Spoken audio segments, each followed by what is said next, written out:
In the DFS community, it's Vaughn, the Stat Man, coming into your YouTube airwaves, and welcome to the Stat Room.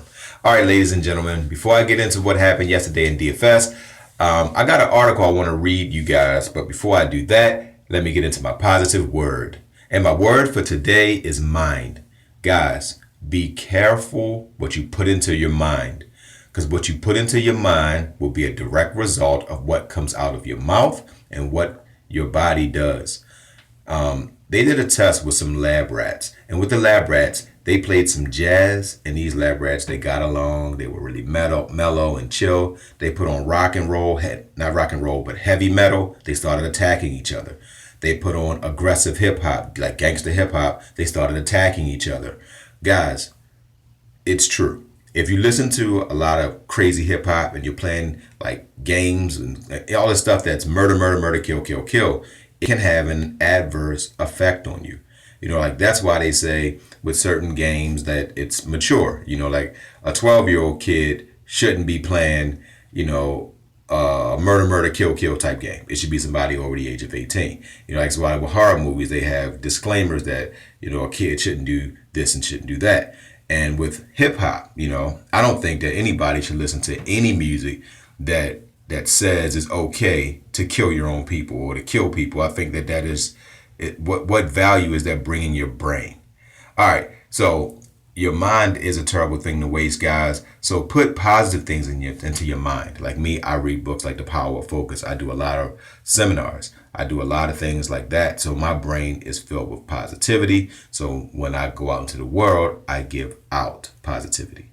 All right. So make sure you're monitoring what your kids are into. Don't just let your kids do anything. Take their phones at 8 o'clock at night. All right. So don't let them waste their minds. All right. I'm going to leave it there with minds, guys. Now I'm going to go real quick with my 4 horsemen today because I want to read a little bit about this article and I want to explain to you why I started doing what I do in the first place. All right, so my 4 horsemen, I'm going with pitcher Cobb. I'm going with Duda. Duda plays for the New York Mets. Then I'm going with first baseman Morrison and outfielder Dickerson. Both of those players play for Tampa Bay. All right, that's my 4 horsemen. All right, it's an article, guys, from the New York Times, and it's called How the Daily Sports Industry Turns Fans into Suckers.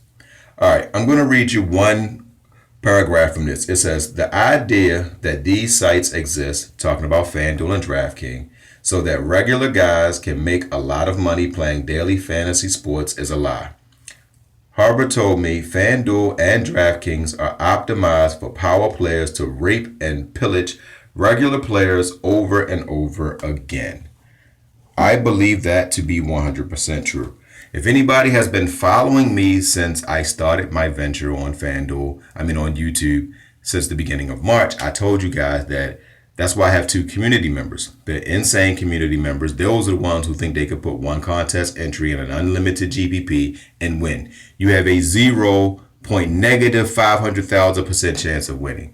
All right, when it comes to my smart community members, they understand that FanDuel and DraftKings is like stock. So they play more safer games like the head-to-heads and 50-50 contests because they like, look, I'm just trying to win $5 today, $10 tomorrow, and hopefully over a 30-day period, I might have, $500. And then at the end of the 3 months that's remaining in MLB, I might have $1,000, $1,500. And that's better than most stocks. And that's a good little payoff for me to go on vacation. So they slow roll it.